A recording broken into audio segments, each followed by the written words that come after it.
Welcome to SpinSisters. I'm Mary Lahammer, And I am Tara Erickson. and we're here to bring you policy and politics with wit and wisdom, but we also want to say it's insight in these turbulent times. Tara? Yeah, it is I think turbulent is a really good word, Mary, for what we're experiencing here in Minnesota. I think there's a lot of fear for many people. There's just a lot of fear right now. And so I think it's important for us we might have to pivot a little bit on what our initial approach was to why we wanted to start this podcast, but what some of the topics were going to be. So yeah, let's talk about that a little bit.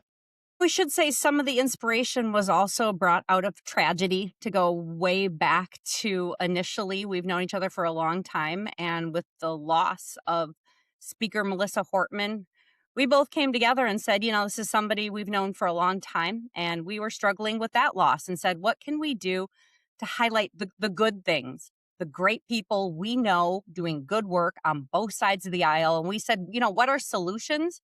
And I guess we're kind of coming back to that because we do want to provide some solutions, some ideas, some nonpartisan, both sides of the aisle, people from the community. And we've got some great guests really lined up to provide us with some insights. Should we talk about that? Yeah, we do. We have some really great guests. Now, for me, obviously, I've worked in politics and policy for a long time. I don't really enjoy the politics anymore, which is why I quit lobbying after 23 years a few years ago.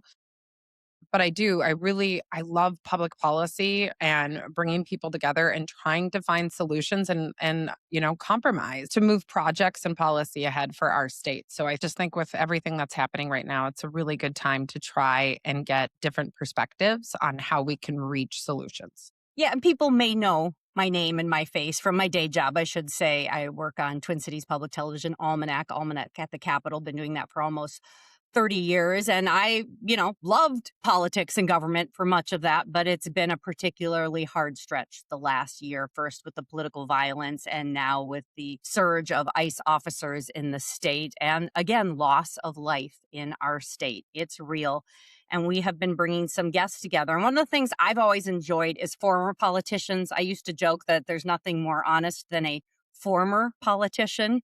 And we've been enjoying some conversations, and we'll be launching this new podcast by talking to former politicians and former governors in particular. Because I think right now, Tara, the governors are front and center. A lot of this attention has been around our current governor, who was running for reelection and now isn't, Governor Walz.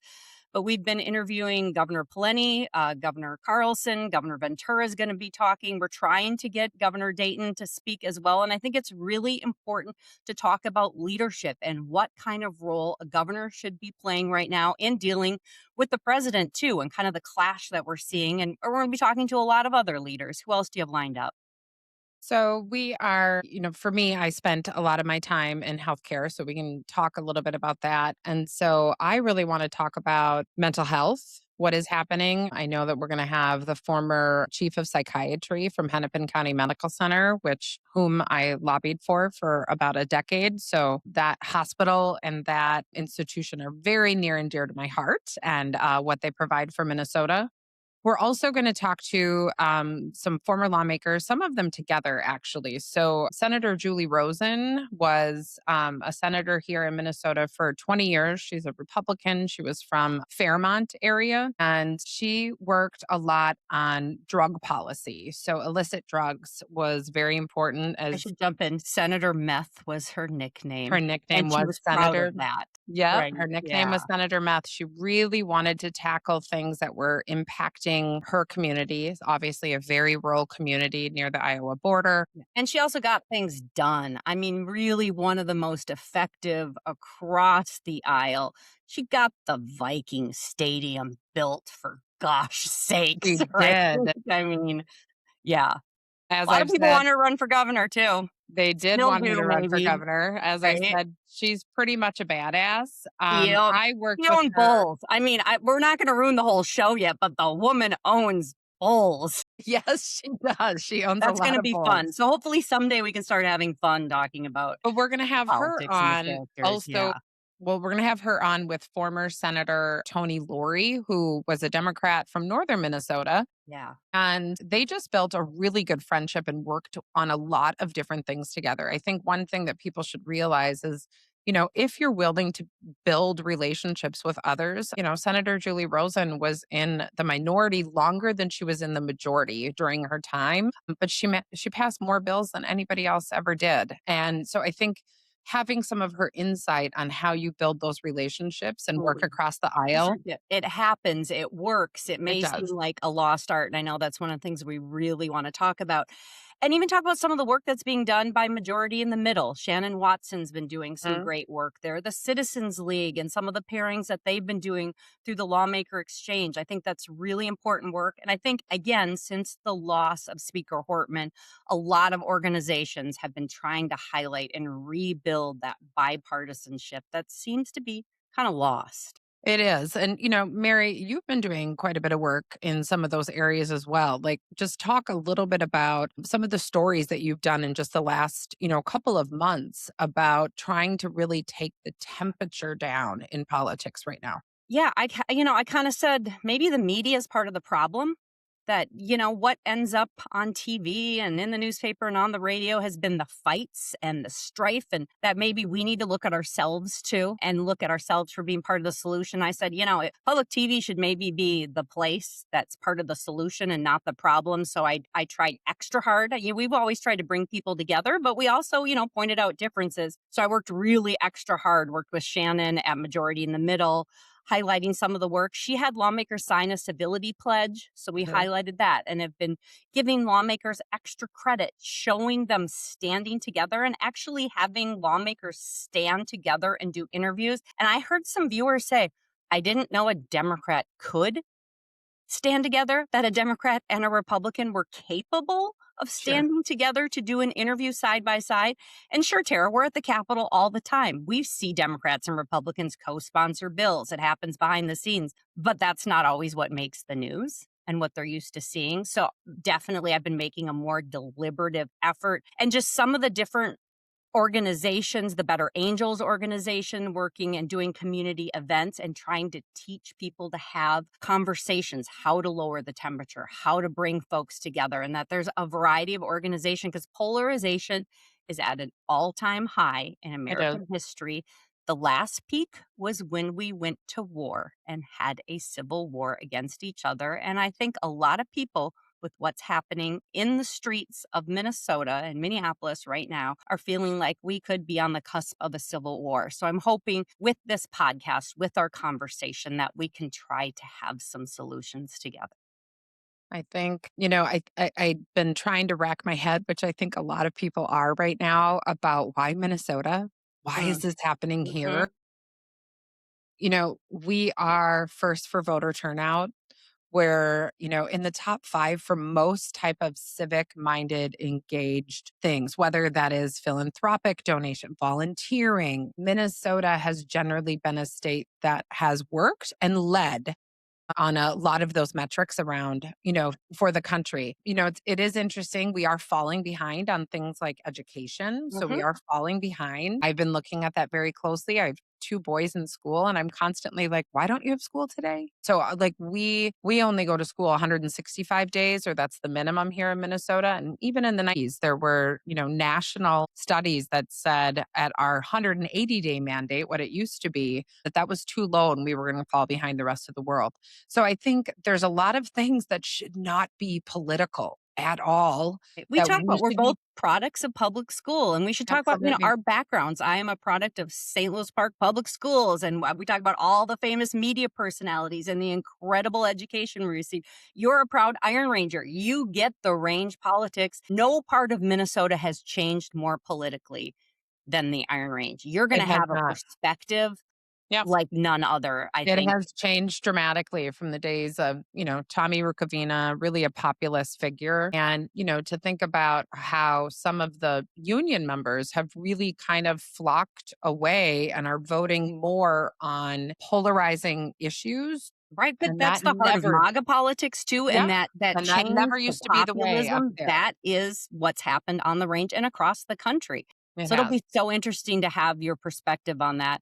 And also, I'm excited. The other thing that we can bring, I think, is that in front of and behind the camera, you understand the public relations, the lobbying, and then I get the politics, the in front of the camera, the questions that get asked. And so that's why we called it Spin Sisters too, We because did. our job is to spin and unspin The the unspin, big I think, problem. a little bit of what's going on, Right. right now. I mean, there's when we had a conversation recently with Governor Pawlenty and his former press secretary, CEO of McClung PR here in the Twin Cities. It was really interesting. I asked him, like, are people not listening to comms folks anymore? And, I thought Brian gave a really thoughtful answer about that. And he said back when he really started, it was about getting it right and not just about nothing but spin. And he said, I think that a lot of the people that are in political comms right now just come from that background of politics first and not communications first. And so those principles seem to have shift. And so there's really nobody kind of working to tone down the rhetoric, which is what's happening. Yeah, and I Yeah. think that's why we're gonna be offering something different. There's a lot of podcasts out there, and there's a lot that are the media side and the politics side and maybe just the PR and the public affairs side. So I'm excited, and I think we're gonna be offering something really different and have a lot of interesting guests queued up. So We tune are. in. And Yeah, topics. One of the yeah, other ones that we talk about a lot, obviously, people know that Mary and I met, God, 26 years ago, yeah. right? So we were babies down in the Capitol Press Corps. I did want to do what you do, Mary, and went to school for TV journalism, political science, and at St. Cloud State University, which has a phenomenal TV journalism program there. And I was really lucky because I was the UTBS news director. And so I got a job right away as basically an assistant journalist to then political reporter at KARE 11, Carrie Miller, who I believe has been with NPR for over 20 years now. And so you and I met down there during obviously Governor Jesse Ventura's time. And so for us to be young, early 20s down there, I really latched onto you. You had a couple of years longer than I did by that time, I think you started in '98, Yep, correct? Yep, 98 with TVG, '98. yep. And I'd worked in commercial TV. I'd worked for ABC and NBC in small markets in Wisconsin and North Dakota before that. So I've done the commercial, I've done the broadcasting side now. Yep, for Yeah. almost 30 years. Yep. Yeah, so when we met, obviously, that was just a really, fun time, I think, to be in the Capitol Press Corps. I mean, there was just always a It lot was fun. happening. Jesse Ventura shocked the world, and it's And fun to continue to watch him and hopefully be able to talk to him soon. He continues to really be in the marketplace, and I think a lot of people are interested in his politics right now because then there's a lot of frustration with where Democrats and Republicans are and where Yep, the left and the right are. I think we're cycling back to a real interest in another way and I another do path. too. Yeah. I think you and I were talking this morning about, recent polling, and while President Trump might be very people are not supportive right now, or it just seems the majority of Americans are not supportive of what's happening, they're not supporting Democrats. Right? Like I think people don't think that Democrats are really standing for anything or potentially doing enough to counter maybe what's happening with civil rights and all of these things. So that will be really interesting. My take on what I'm really hoping that we talk a lot about policy is in healthcare. Obviously, Minnesota And you know is. healthcare. Yeah, it's I a do, really and we. difficult issue and you know it well. And not enough people do know it. And we're experiencing it. We're aging women. Yeah, so we're going We to talk do about have women's the health for woman we call the sure. doctor to the stars. My OB is somebody you've worked with in Yeah, public policy and healthcare is slated to be on, as well as my superstar hot yoga warrior sculpt instructor is going to come on and talk to us too. you are doing hot yoga a lot these days. I can say that. Yes, Like I'm I'm pretty like, where obsessed. were you? I was at hot yoga again. She So helps a lot. She's keeping me together. I'm telling you. I think we are going to talk about stuff right now that, like, what can you do for your health right Mhm. now to kind of combat. Yeah, and I mean mentally and physically together because the Absolutely. stress is extreme. It Yes. is. It is, and it's not good for our body. So again, we're going to talk to some physicians Mhm. about that as well. I think we're also going to, tackle some of the issues. Like again, Minnesota is so known for healthcare, obviously with the Mayo Clinic, We have Medical Alley based out of here, right? So we have a massive med tech and then research with the University of Minnesota. And so there's a lot that we can talk about what is, and there's a lot happening also at the University of Minnesota, obviously, with the dean of the medical school leaving. He's going down to Yep. Baylor. And you know a lot Um, about that. You're an yeah. insider on that too. Yeah, you're So gonna be an incredible resource for us. So Yeah. there's a lot going on, yeah, with policy. So and unfortunately with politics. So I am really looking forward to introducing myself. I do want people to know that this is extremely outside of my comfort zone. And Mary, when I was we were talking one day, this was not, I mean, this was probably a few months after the assassination of our friend and of many people's friends. And I said, I really want some women to do a podcast here about politics and policy in Minnesota.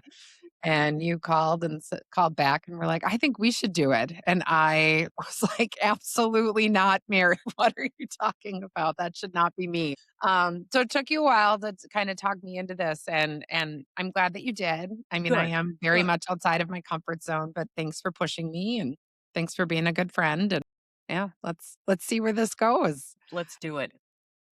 Okay. All right, we're gonna be launching soon, and I'm really excited about what's coming. Stay tuned. Spin Stay Sisters. tuned. Here we go.